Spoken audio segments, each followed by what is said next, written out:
I thought in honor of Father's Day and the Summer Solstice, I would tell a Navajo or Diné story called Father Sky and Mother Earth.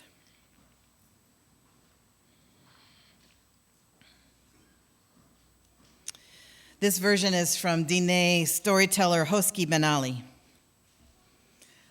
Mother Earth and Father Sky had their differences.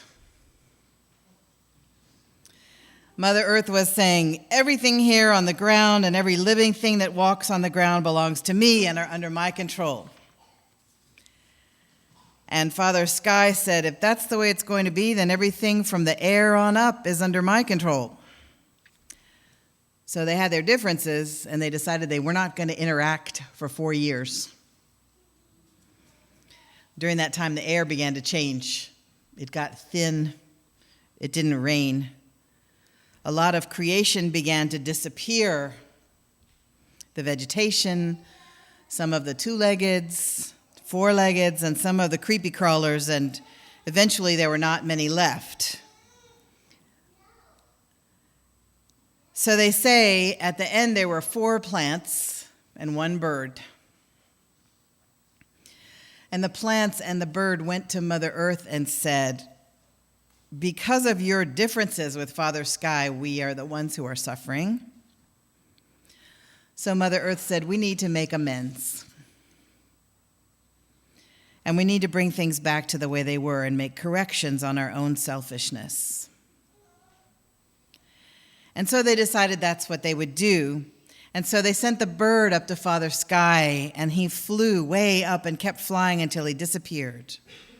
And then about 4 days later, they say from the south direction, they saw a rain cloud and they heard thunder. And the second thunder got closer. Third thunder came up almost above them, and then fourth thunder was right above them. And when they heard that thunder and saw that lightning, out of that lightning came this bird. Flew back down to Mother Earth and brought rain, brought them moisture, brought the change in the air and the atmosphere, and everything began to get moist again. Everything began to breathe easy again, and all creation that had been lost and vanished began to reappear. One storyteller said, after that, it was agreed that all the plants would be there would be male plants and female plants, and male two-leggeds and female two-leggeds, and male four-leggeds and female four-leggeds. And we would add, and lots in between. When I was taking a religion class at Duke, my first or second one, I knew a lot about Christianity and life. I just pretty much knew a lot at that time because I was, in my early 20s. And we had our midterm exam. You remember those little blue booklets. And the question was, what is the meaning of life? So I wrote. Filled up lots of pages. Got it back, got a B-. I clutched my pearls.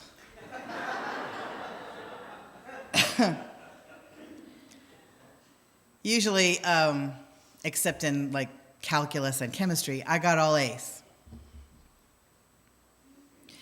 So I made an appointment and went to see him and said, what could I do better? He said, you could ask more questions. I thought, all right.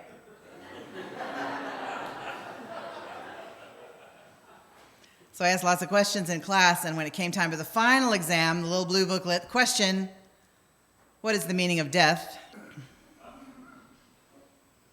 I asked questions through that whole little book. I wrote question after question. I don't think I had one sentence that ended in a period. Got an A.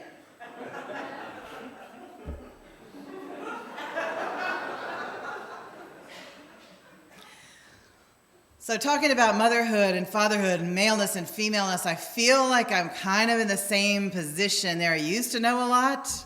Now I don't know much of anything about it.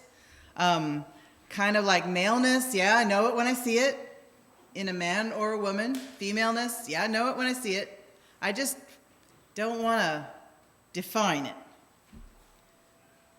because I would argue with myself to the death about each quality. I grew up at the tail end of the time when it was considered a compliment to tell a girl that she thought like a man. So I felt kind of complimented by that when I would hear it, until I got radicalized, and then I just wanted to burn something down when I heard it. But now I'm sweet again. It's interesting to try to learn about perceptions of maleness and femaleness by watching men and women imitate each other. Like, you just say to a regular guy, okay, imitate a woman, and see what they do. Or say to a regular woman, just imitate a guy. And it's almost like we pick out and exaggerate the very worst qualities in each other when we do that. I listen to a lot of audiobooks, and mostly I listen to books that are supposedly for men. And like, I used to go to a bookstore, and they would have shelves, men mysteries, women mysteries.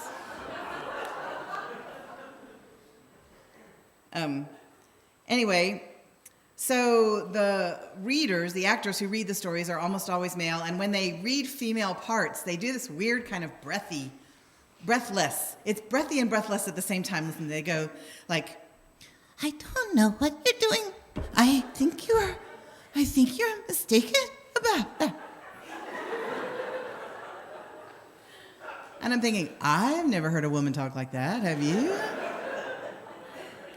And likewise, in audiobooks read by female actors, the men's parts are all like, I don't know what it was. There's this pompous kind of, I don't like either one, and I've never heard a man talk like that either, except my granddaddy when he was preaching.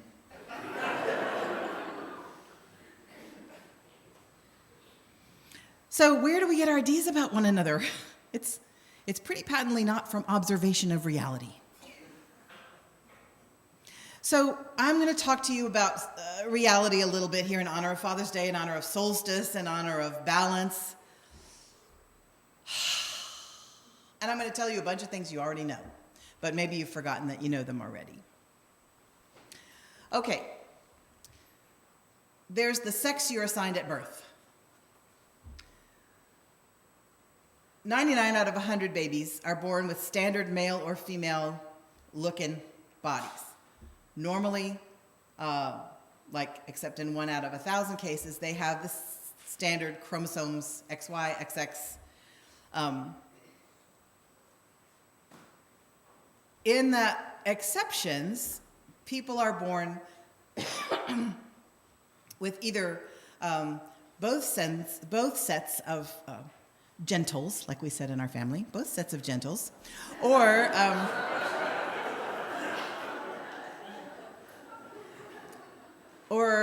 kind of something in between.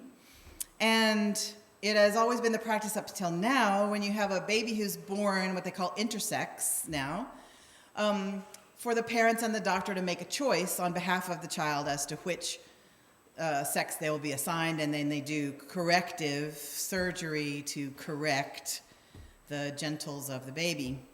And I put corrective in quotation marks, even though I hate air quotes, but I honor the worth and dignity of the people who use them.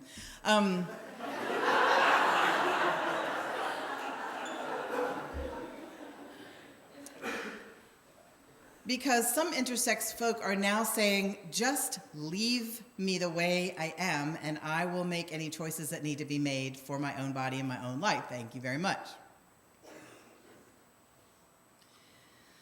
So most people are assigned sex at birth. Then, okay, so that's over here. Then there's gender identity. Totally different. Your gender identity is what you feel like inside. What gender do you identify more with? And there's a lot of fluidity around that. if you leave a kid to their own devices, sometimes they'll feel boyish and sometimes they'll feel girlish. And I want to put those in quotation marks too, because even though I know it when I see it, I don't know how to define it. And there are some people, especially in my generation, who had to hide hide who they felt like they were, and so they feel like they've been in drag every day of their lives, pretending to be male or pretending to be female, when really inside they were the other gender, which didn't match the sex they'd been assigned at birth. Okay, so there's the sex you're assigned at birth, then there's your gender identity. Then, just to make things more confusing, there's your sexual preference. So over here is whether you're attracted to men or women or both, or boyish men or girlish boys or boyish girls or girlish girls. Over here is your sexual preference. And that also can kind of slide. If you have a continuum, it can slide back and forth on the continuum. So there are those three things. And then there are kind of girls who act boyish, and we call them tomboys, and then there are boys who act girlish, but there's not really a polite, nice word like tomboy for the boys who act girlish, because that's shameful in our culture, because being a girl is less than being a boy, and why would anybody want to act like a girl and love pink and do ballet and play with baby dolls if you were a guy and you could have all the privileges and honor of being a man? Why would you choose not to act like one? And so those boys are usually treated pretty terribly and told, man up or butch up or whatever.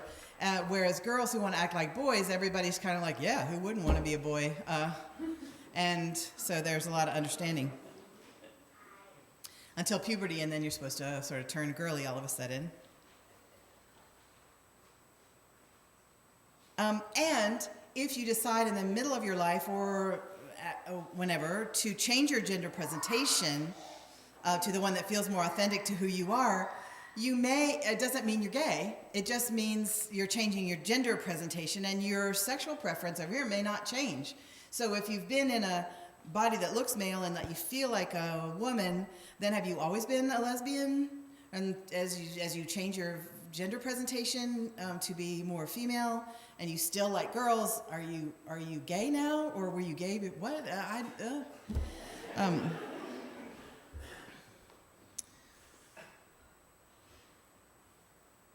So it's okay to be confused. I said, hopefully. It's only recently that we've even begun to talk about all of this. Some cultures do have a language for other genders other than male and female. They have languages for the middle genders. But our language doesn't really. And so apparently there's this continuum of gender that we slide around on, and there's this continuum of sexual preference that we can slide around on, and there's even apparently some middle biological continuum that people can enter this world on. Okay, so then there's what gender do you act like? Or what qualities are male and what qualities are female? Now, here's where I get into trouble, or have gotten into trouble before. I'm not in trouble right this moment, I don't think. When I was studying to be a pastoral counselor, I had many mentors who were wonderful. And one of them was a Jungian who wanted to give us a test about whether we were stronger on our male side or our female side. And in the test, I started having a problem because qualities were named as male, which were independence, initiative, leadership, and logic.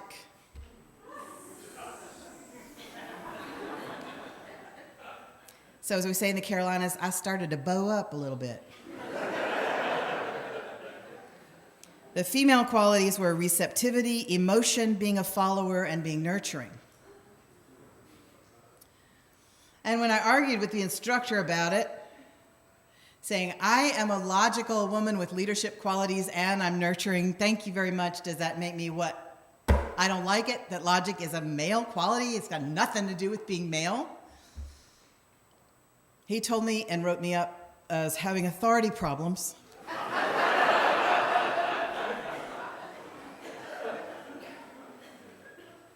I do not know whether those are male or female.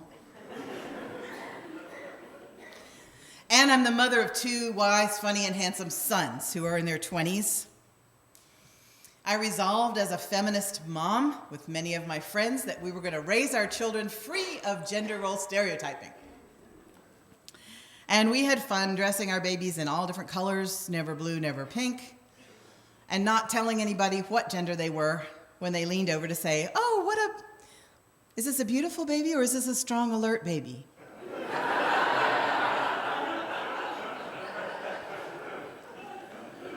I'm like, this baby is beautiful, strong, and alert. We watched Sesame Street, and there were no toy weapons in the house, except for the guns that they made out of sticks, out of slices of bread, out of cheese.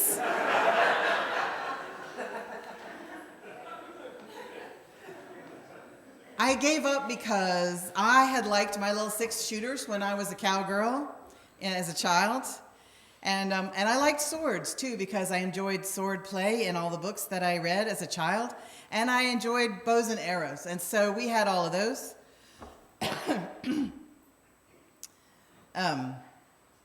We even had a He-Man sword that when you lifted it up and pressed a little button, it went... And then it went clank, clank when you swung it. It was really cool, and every now and then my children got to play with it.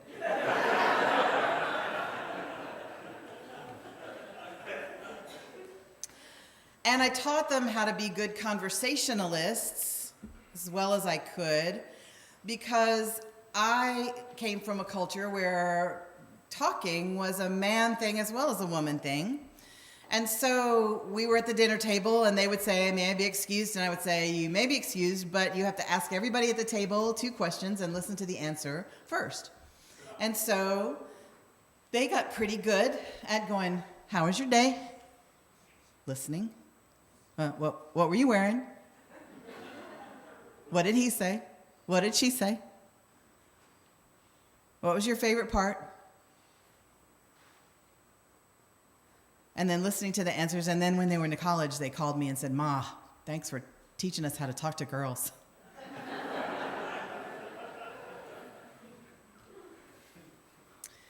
One of them wanted a Barbie lunchbox when he was about 5, and I regret to this day, I don't know whether I regret it or not. Did I do the right thing? I don't know. I said, "Baby, I'm happy for you to have that lunchbox. It's beautiful. And I just want you to think about what your friends are going to say when they see you with the Barbie lunchbox. That's all. I just feel protective of you." And he was like, "Oh, yeah." And he put it back. I heard the other one on the phone with one of his friend girls. He was about 11. He was saying, "Oh, I can't believe that Mrs. Mackey wore those orange stripes with her tan. It really didn't go."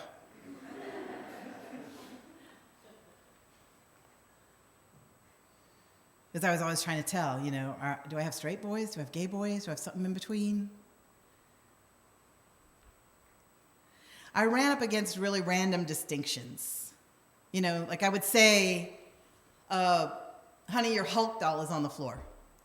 And they would go, "It's not a doll, it's an action figure." Okay. And at the paint store, when I would say to the guy, "Do you have the recipe for this color right here?" And he would say, "Formula."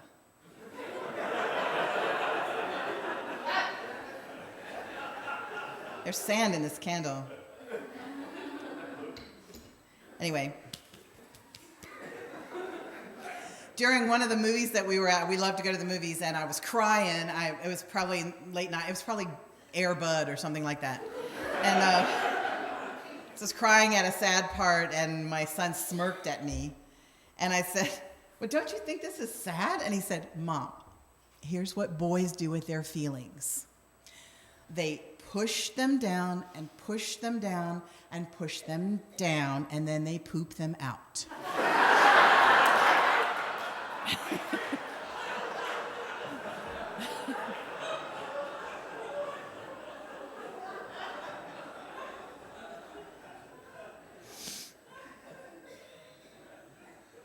And I was trying to be gender neutral all the time, but I was really caught up badly in the stereotypes. I remember having a revelation at a church party one time with my then husband, Presbyterian church party. All the women are in the kitchen talking about diets, and all the men are in the living room watching the game. You've been to that party. And I wanted to be where I fit in, which was neither place, because I had already given up dieting and I didn't like football. So I went in there with the guys just to see if I could stir up trouble, and I was talking to one of the guys that was my friend, and I said, I can't remember even how it came up, but I ended up pantomiming. I said, I just want to be in here with the guys who have the power and the remote. I can watch anything I want to. I'm powerful. And so I was being a jerk. And I will never forget the look on a couple of guys' faces. They looked at me like, oh my God, I wish I had whatever you're imitating there. I don't feel powerful. I feel lost, and I'm trying to be a good guy, and I'm going to work, and I'm wearing this noose around my neck every single day, and I'm trying to make decisions with not enough information and not enough money, and I don't feel powerful at all.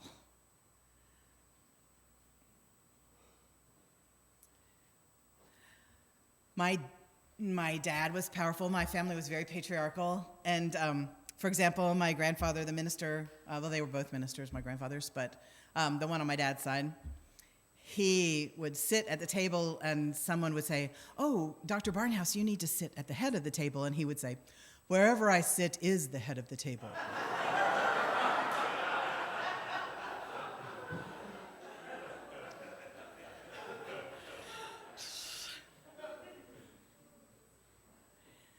My dad loves classical music, and he cries at concerts. He never served in the military. He loves to talk. That's the model of maleness that I grew up with. He wasn't actually good at conversation, but talking, yes. I mean, conversation is where I say something, and then you say something that has to do with what I just said. And then I say something back to you that has to do with what you just said, and we do like that. But he was good at asking a question, and then you said, and then he would tell you the answer. And it was always interesting because, last time we were up there, his conversational gambit was, when the conversation died down, he's a brilliant, brilliant man. He goes, what is 2? And you go, and he says, brilliant. And then he proceeds to tell you why raising 2 fingers was brilliant. And so you feel kind of smart, but also kind of like overwhelmed, and like you know enough about the philosophy of numbers now to last you for a really long time. And I don't know where this stereotype of dads came from, that they're kind of emotionally distant and shut down and bad-tempered and, silent. Even dads in movies are talkative.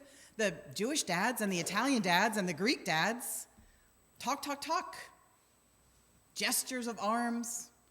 And then it's kind of like the white dads, the Midwestern dads, not too much gesturing, not too many words. And I think maybe that stereotype of dads came, number one, from John Wayne being the guy that they learned how to be a guy from, and number two, by a lot of people my age in their 50s who were raised by dads who came home from the war with undiagnosed PTSD from the war. And so you're raised by men who are shut down and withdrawn and bad-tempered because of the wound from the war that was undiagnosed and untreated. That's not maleness, it's woundedness. And the commercials, even now, and when I was raising my boys, the commercials paint dads as these lovable, doofusy, clueless couch potatoes. I hate it. I feel militant as the mother of sons about men being defamed. And so I would always tell them, I would do the finger whap because, I was a black belt in karate, and so I could, I would go, look at that commercial. They would be like, ow. I said, you should form a male anti-defamation league because that is terrible. You guys are not like that, and you won't ever be. And here, we're going to watch To Kill a Mockingbird again. You can see what a real man.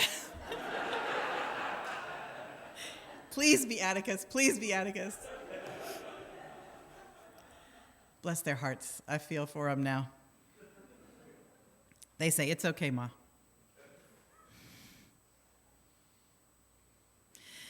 So, what is maleness and what is femaleness? I don't know. Females can bear babies from our bodies and feed them from our bodies.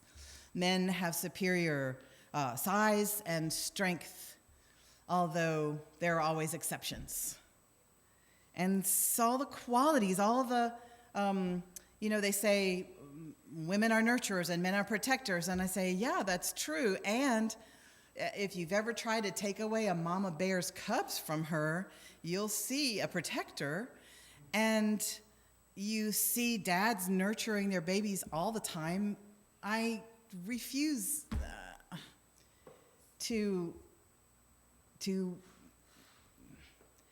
sex type any quality or characteristic, because throughout history you've seen men and women be both. And we get hungry for a balance of those masculine and feminine energies, whatever those are, and the third and fourth energies that are as yet unnamed. And we all need softness and hardness and intuition and emotion and logic and collaboration and distance and closeness and adventure and daring and listening and initiating and honor and warrior energy and protector energy and fierceness and beauty and gentleness and criticism and drive. And why do we need to assign those maleness or femaleness? And I think it might not even be a continuum with hyper male at this side and hyper female at this side. I think it's more circular than that, than a line. And I think that there's more, an opportunity when you meet someone and when you meet a new baby in the world to just stay curious and say, what is your recipe of qualities, formula? Maybe all the qualities are different colors, and maybe there are as many genders as there are colors, and maybe it's a kaleidoscope, and maybe we should just be curious.